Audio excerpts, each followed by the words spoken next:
샬롬 할렐루야. 시편 50편 23절. 감사로 제사를 드리는 자가 나를 영화롭게 하나니 그의 행위를 옳게 하는 자에게 내가 하나님의 구원을 보이리라. 아멘. 제목은 하나님의 풍성하신 섭리입니다. 우리는 하나님께서 우리에게 주신 은혜에 감사하며 공의와 사랑을 통해서 하나님의 섭리를 어떻게 이루어 가시는지 살펴보겠습니다. 풍성한 열매를 주시고 지켜주신 아버지 하나님께 모든 감사와 영광을 올려드리고, 하나님께서는 크신 섭리와 계획을 가지고 풍성한 열매를 맺게 도와주시죠. 다만 공의와 사랑을 통해서 이루어 가시기에 육의 눈에는 열매가 맺혀가는 모습이 보이지 않는 것처럼 보일 때도 있습니다. 그러나 장차 더욱 많은 열매를 맺게 하실 하나님의 풍성하신 섭리에 대해서 말씀드립니다. 첫째로 하나님의 섭리를 이루어 가는 데는 두 개의 바퀴가 있습니다. 하나님께서는 특별한 섭리와 계획 가운데 우리를 이끌어 가시지요. 그 특별한 섭리는 무엇보다도 죄와 악이 관영한 이 마지막 때에 무수한 영혼을 주님께로 인도하는 것입니다. 하나님께서는 할 수만 있다면 모든 사람을 구원하기 원하십니다. 또 하나의 특별한 섭리는 더 많은 영혼에게 더 좋은 천국 처소와 상급을 주시는 것이지요. 주님을 사랑하는 이들에게 면류관은 물론이요 아름다운 처소와 상급을 주시겠다고 약속해 주신 것입니다. 이를 위해서 하나님께서는 우리를 참으로 많은 일을 이루어 가게 하시고, 그런데 그 과정에서 때때로 사람이 보기에는 일이 더디 되는 듯하고 열매가 적은 듯하게 보이는 시간도 허락이 됩니다. 이는 더 풍성한 열매, 사람이 상상할 수 없는 차원의 결실을 거두기 위함이지요. 하나님께서는 섭리라는 수레를 두 개의 바퀴로 운행해 가십니다. 그 첫째 바퀴는 공의이며 둘째 바퀴는 사랑입니다. 공의와 사랑을 통해서 하나님의 섭리를 어떻게 이루어 가는지 살펴보겠습니다.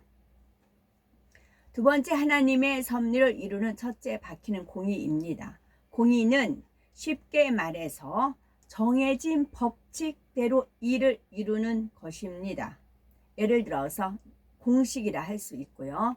영계의 법칙이라 할 수 있어요. 농작물은 적당한 햇빛과 물을 공급받아야 성장하고 열매를 맺을 수가 있습니다. 이것도 하나의 법칙이지요. 영계의 세계의 일도 마찬가지입니다.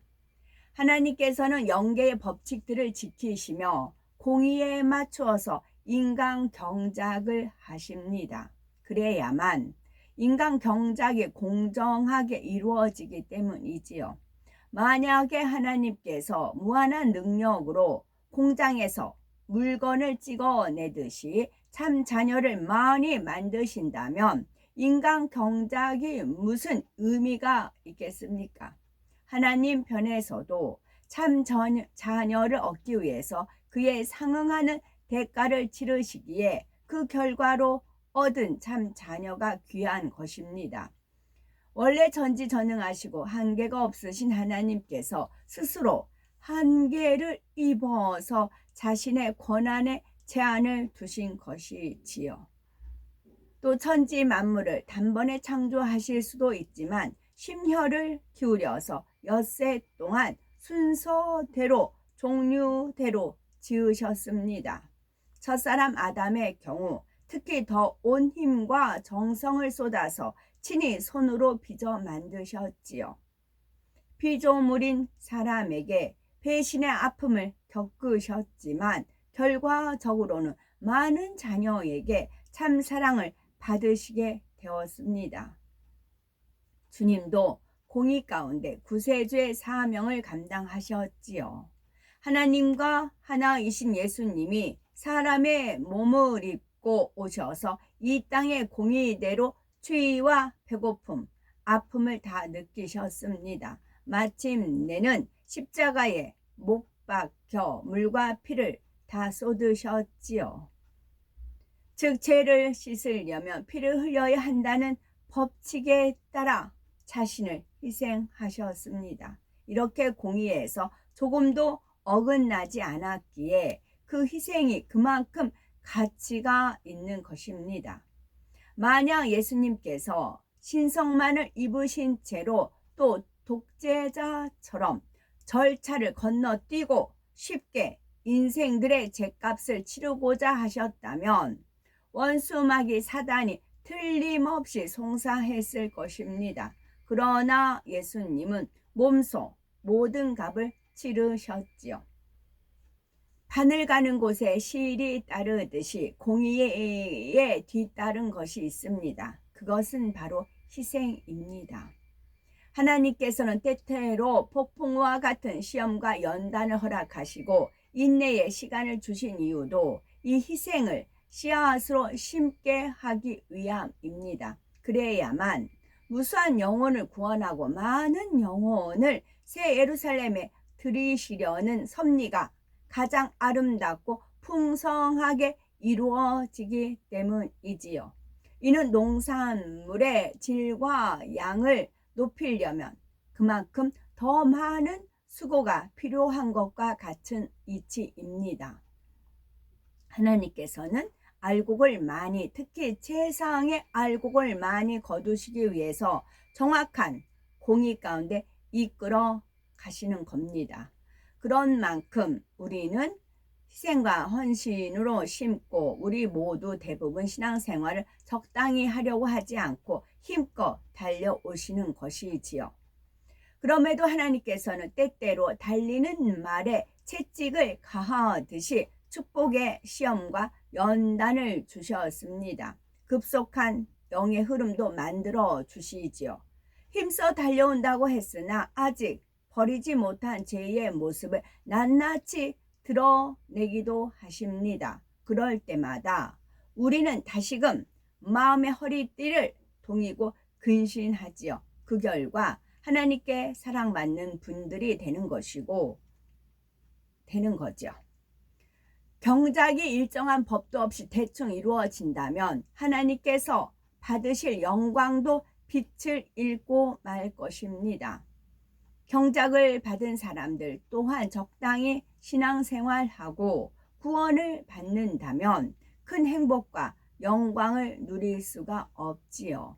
지금 하나님께서는 근본의 빛으로 은혜를 더하시면서 동시에 우리 스스로가 믿음의 성장을 쟁취해 나가라고 독려하시는 것입니다. 아버지 하나님, 주님의 일방적인 은혜로 구원과 믿음의 성장을 이루는 것은 공의에 맞지 않기 때문입니다. 장차 우리에게 주어질 영광도 적을 수밖에 없지요. 하나님께서는 축복이 손에 잡힐 때까지 기다림의 시간을 두신 이유도 알아야 되겠고, 만약 우리 일꾼들과 성도들이 하나님께서 다 알아서 이루실 때까지 그저 손 놓고 기다리기만 한다고 해봅시다.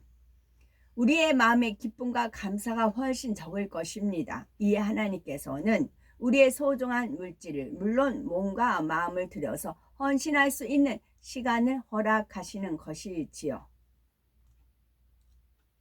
심장은 몸의 중심부입니다. 이 심장이 힘차게 뛰지 않으면 혈액순환이 안 돼서 온몸에 산소와 양분이 공급되지 않습니다. 따라서